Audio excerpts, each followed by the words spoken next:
Hi, I'm John Rowland with Highland Lapidary, and I am going to show you our wet belt sander. So, basically what we did is we brought back the old Highland Park BS, which was, I think they called it a BS10 or something like that. I can't remember exactly.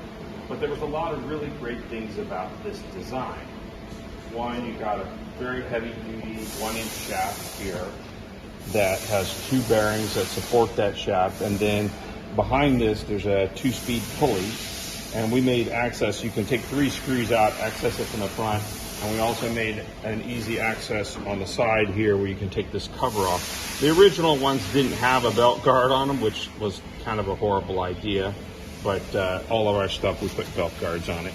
So and then the other thing about the originals that I didn't like was the way they did the top drum on the originals. It was a 2-piece casting, and then they welded it together. But the problem that those had was that if you wanted to service the bearings, it was really difficult. So I wanted to eliminate that.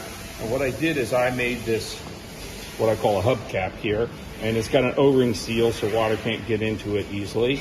And behind that there's a clip ring, and you can take the whole thing apart, and it's got standard bearings that are really easy to get. It's really easy to service, and the bearings are going to last a long time. Now this whole hub here, we machined it out of 61 aluminum billet, so it's like really perfect and precise, and that's really a key to making this machine track right. Now the other thing you'll notice, and you'll really notice this if you buy somebody else's belt sander that doesn't have this feature, is that on this machine it's really easy to change the belts. You tilt the head back, and this lever here, you depress the head. This holds your belt tension right here, so it's adjustable. You depress this, and then you slip the belt on, and literally you can change the belt in a few seconds. Now the other thing about the way we designed this, and some of this is reflective of the original design, but we've improved on some of those features, is that this hub, the way it's designed, makes this track really well. Now, if I turn it on and you look at it, this adjustment, so you have 2 adjustments.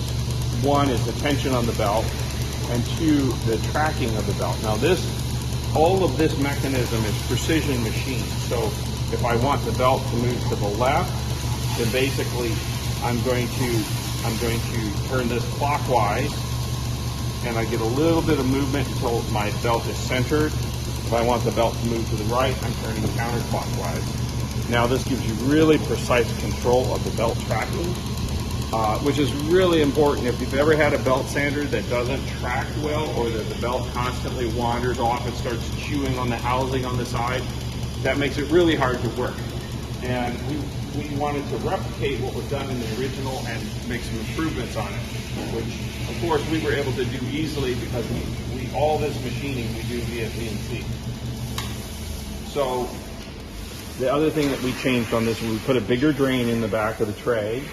The water feed is still the same, so you can feed this off of a drip reservoir, or you can feed it off of a faucet line. And it's got a nice 1/2 horsepower motor, which is plenty of power. And then of course over on this side you have a leather buffing wheel that you can do your final polish on. So this is a really great machine for somebody that doesn't want a cabbing machine and they want to be able to get started. They can change belts easily. The belts are inexpensive, and they can be making cabs, they could do knife handles, they can do a variety of things on this machine.